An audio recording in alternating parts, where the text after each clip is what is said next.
The entry small cars, the entry hatchback and the entry SUV segment hasn't seen much action in the recent past.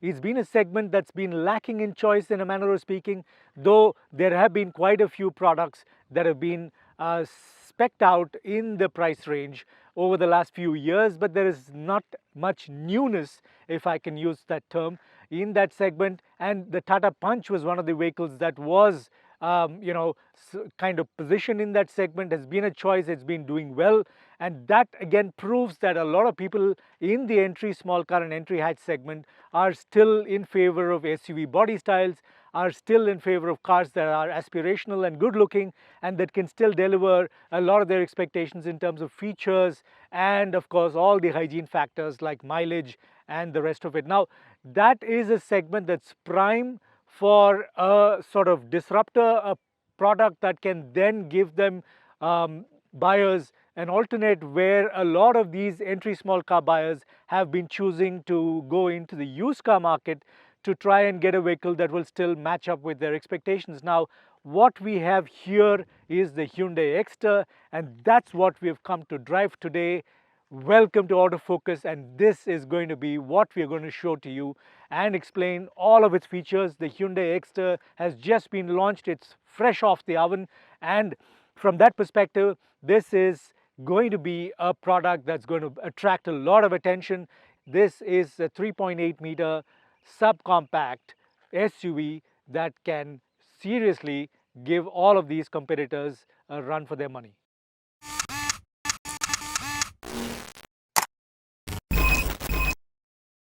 The Hyundai Exter is based on the Grand i10 Neo, some hatchback that's been around from the Hyundai brand. It's already got a strong customer base. It is a hatchback that's been one of the top rungs in terms of what it brings to the table for buyers in that segment. Now the Exter is based on the same platform, but is still very different.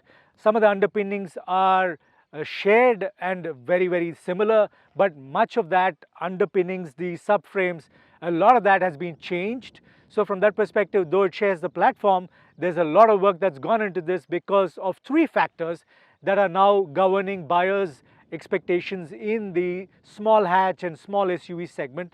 That is safety being paramount. A lot of the buyers today are very aware about safety, and they want a lot of safety features even in a car in that price segment. Now this is a sub 7 lakh starting price for the Exter, and that makes it very significant to note that this has been offered with 6 airbags as standard and a lot of other safety features as standard fitment across its 3 or 4 variants.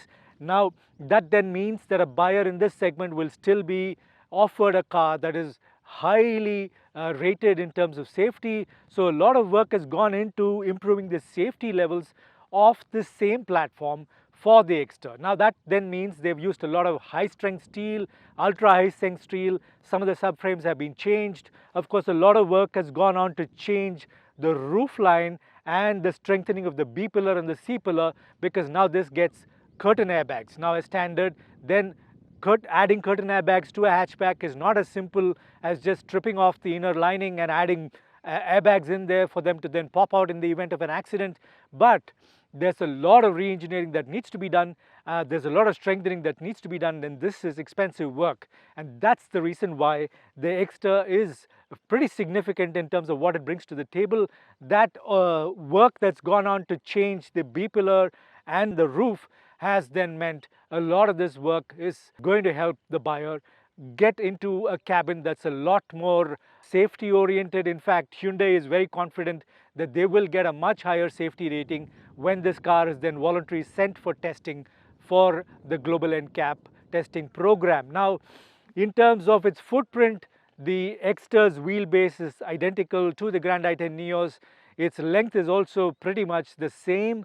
The width is marginally different, largely because some of the panels are different, and the body style of course is very different. So from that perspective, and of course the door mirrors are also different. Stocked door mirrors in this are a little longer and offer a little more visibility.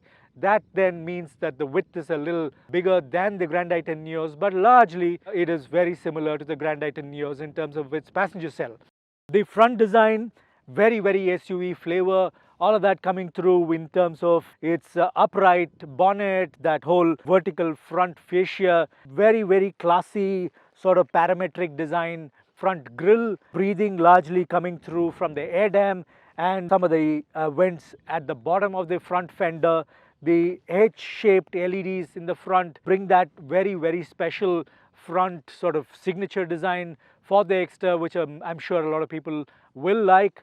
And of course, the new Hyundai logo there, 2D style in matte chrome finish. And of course, that Exter lettering branding going across the front face and at the rear, giving it a very, very bold butch stance, which you expect from an SUV. All of that coming through in this design for the Exter. The impact of the SUV-ish design that the Exter gets is felt even more when you view it from the side profile. The Exter gets a very, very specific sort of SUV-like profile, which kind of adds to that entire positioning that it has been given, of it being very outdoorsy and about, of course, of it being very, very capable off-roader.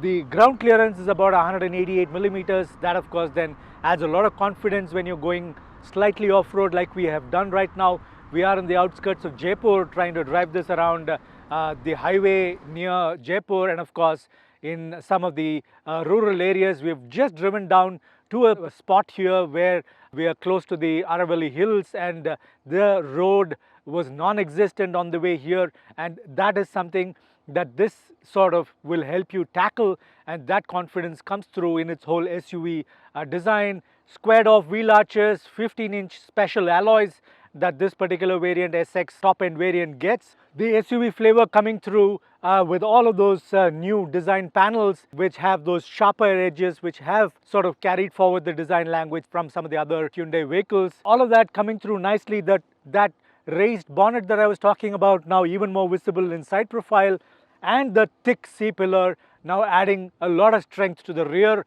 of the Exter. The rear spoiler sort of has been given a very unique construction where it mimics an extension of the roof rail and at the same time offers that sort of strength at the rear for the Exter. The rear design of the Hyundai Exter, again, very upright, has a lot of that SUV character coming right through, and the thick C-pillar adds a lot of width and strength to the rear. This parametric design black band that runs across the tail lamps, adding to that sense of width. This is similar to the front, which again has a combining sort of band that runs across the headlamps. The tail lamps, the configuration itself carries forward that H LED signature that was there in the front, bringing a lot of consistency to the design. And of course, it sits nicely on the haunches, adding a lot more width and strength to the rear. The fairly large rear glass adding a lot more visibility and light for the cabin. Now, this is a boot that is about 381 liters, opens up clean, gives you access with a nice loading height, which is neither too high nor too low. The parcel tray would reduce the amount of space that you get. Without it, the amount of vertical space that you get in the boot is about 381 liters. The skid plate at the rear and in the front gives it that sort of off-roader feel. That entire positioning that Hyundai wants for the Exter is based on that outdoorsy, young vibe that then is delivered by that skid plate at the rear. The Exter is similar to the Grand i10 Neos. The wheelbase is identical, and that then means that the cabin should notionally be very similar. The passenger cell should be very similar to the Grand i10 Neos, but of course I'm guessing due to the taller roof there should be more headroom. This is also a slightly heavier car compared to the Grand i10 Neos. About 1020, 1030 is the kind of weight for the Hyundai Exter.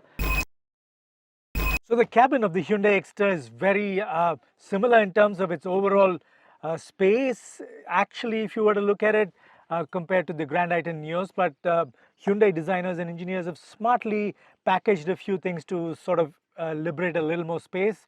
Of course, the amount of headroom available is more thanks to the taller roof, and they have actually scooped out the rears of the front two seats so that rear passengers get a little more knee room and leg room. That said, this is one of the most spacious cabins in the segment, which is the under 4 meter hatch and subcompact SUV category. Now, the dashboard layout is very similar if you look at it to the Grand i10 Neo, so a lot of you might think this does come across as being very familiar, but that's because though the orientation is and some of the features in terms of shapes and the way they have been positioned are similar to the Grand i10 Neos, but then there's a lot of new materials that have been used coming through as being slightly better quality, textured panels, some of the shinier bits also being exclusive for the Exter. Dashboard itself, very clean, very upright, still very SUV-like. And that of course is a big plus. Small bits of inserts and trim that are special for the Exter again, which match the body color, and this whole center stack being extremely user friendly with everything being within reach. Depending on the trim variant, of course, there's going to be differences in the features that you get, but you do get a fully automatic temperature control. You get an 8-inch touchscreen infotainment system that adds a lot of usability and brings in a lot of functions within reach.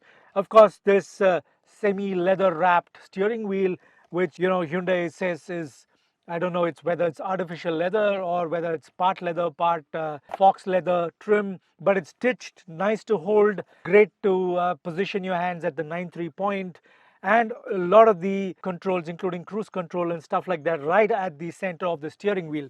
Now, the one important point that I would really appreciate is the fact that this steering wheel is tilt adjustable, which is something that a lot of cars in this lower priced segment do not offer, and that is a key feature that can help people get a better driving position. This of course also gets seat height adjustment and backrest adjustment. The seats themselves for the driver and the co-passenger in the front slightly hinged higher, and of course the increased ground clearance means there is enough visibility at the front, but you also get a slightly taller seating position overall, and that should be something a lot of people in this segment will appreciate. One of the factors that I've been saying that in the entry small car, entry hatch and entry SUV segment has been missing is the fact that some of these cars do not offer enough features and tech inside their cabin. That is something that the Hyundai Exter can actually remedy. That is something that it can bring in a lot of excitement with the Hyundai Exter. And what does this come with? Now, some of these features are absolutely new in this segment. Some of these features are genuinely stuff that people have started expecting in cars even in the lower end, and that is what's going to make a difference for the Hyundai Exter, I believe. Though you get a cabin that is a lot of plastic all around, it's been finished nicely, there's a lot of textures and panels and trim elements that bring in a little bit of freshness to the cabin. It is also a cabin that gets features like a wireless smartphone charger. It gets this dual camera dash cam, which is something that is very unique. Hyundai has offered it in some of their other vehicles. Of course, it does come up with an electric sunroof, which is also usable using voice commands both in English and in Hinglish, which is a combination of Hindi and English. And it also is the first car in this segment to get paddle manual gear selection while being offered with an AMT. This AMT is what we've been driving around today. It still is one of the more refined AMTs in the market. I wouldn't say it is the most peppy performer out there, but at the same time it still offers good combination of being still focused on mileage while being peppy. Now, that said, the paddle shifters are a great boon. If you're going to be on the highway and you want to do a quick overtake, this is something that's going to help you do that. And this, of course, 4.2-inch digital cluster, which gives you a clean view with all the details drive related right there. Now, it also is one of the first cars in this segment to offer LED ambient lighting, including footwell lighting, and some of these are genuinely features that buyers in this segment are going to appreciate. The Hyundai Exter gets the same petrol powertrain that the Hyundai Grand i10 Neos is already featuring. It's the 1.2 liter Kappa petrol, which we are already familiar with. It is also being offered as a bi-fuel option with CNG. The engine delivers about 83 PS of peak power at 6000 RPM and about 11.6 kgm or 113.8 Newton meters of torque at 4000 RPM. The CNG version, of course, does deliver a step down 69 PS of peak power and 95.2 Newton meters of torque. Both are married to a 5-speed manual, and of course the petrol only variant gets a smart auto AMT, which is what Hyundai calls it. The automated manual transmission, certainly far more refined than its previous avatars. Let's talk a little bit about the engine. The power output is decent, the 83 PS being available at about 6000 RPM, but a lot of it available lower end too, and same is the case with the torque, with much of the torque being available at about 2500 RPM onwards. And the engine is one of the most refined 1.2 litre engines available currently in the market, and that does mean that it is a very, very quiet cabin that you get unless and until you rev it past the 3500 to 4000 RPM levels. Engine and the gearbox have been marginally retuned for the Exter compared to the Grand i10 Neos, with some of the ratios and mapping being altered for the character of the Exter. You don't feel the extra weight, which is about 40 to 50 kgs is what I'm given to think from people in Hyundai. Exter still feels quite agile. It is still an SUV that is focused on buyers in the lower end segment, so that then means that the vehicle is programmed to deliver as much mileage as possible. So the manual is rated to deliver about 19.4 kilometers per liter, and the AMT is rated to deliver about 19.2 kilometers per liter of fuel. Now that is a 4-cylinder Kappa petrol engine. It is certainly an engine that can surprise you with its level of refinement. So the cabin is very isolated. In fact, even the ride quality is excellent in the Exter. That does make it quite the performer on the highway, with cabin isolation being excellent, with road noise, tire noise and engine noise being absolutely at the minimum. And since you're sitting in a SUV style seating position, it does give you a quite good feeling while you're cruising on the highway, like we were earlier this morning down Jaipur's highways. Now this factory fitted CNG bi-fuel variant offers you a fuel economy almost of 27 plus kilometers per kg of CNG, which is what Hyundai says. Both the variants are E20 fuel ready and offer a single integrated ECU in the CNG variant, which then means there is none of the differential character when you're switching seamlessly between CNG and petrol. Of course, I didn't get a chance to drive the CNG. What we were offered was the AMT version to drive and experience through the day.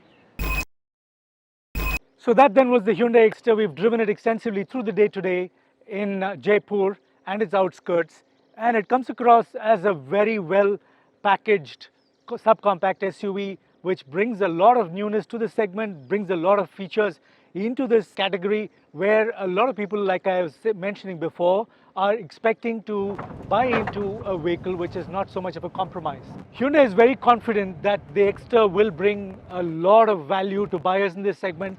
Very typically Hyundai, this does come with a lot of features that then adds a lot more value and kind of juxtaposes the price positioning for the Exter, which then will convince buyers that this brings a lot more value for the prices. Now internally, Hyundai is confident that the Exter is going to be positioned directly opposite the Tata Punch, which is truly its one big competitor out in the market, and that is sort of category that Hyundai is looking at with the Exter. There is of course a slightly larger segment called the compact SUV segment, where you have the likes of the Nissan Magnite, but this Exter is going to be fighting with a lot of hatchbacks in the lower price segment and with the Tata Punch truly in terms of its positioning.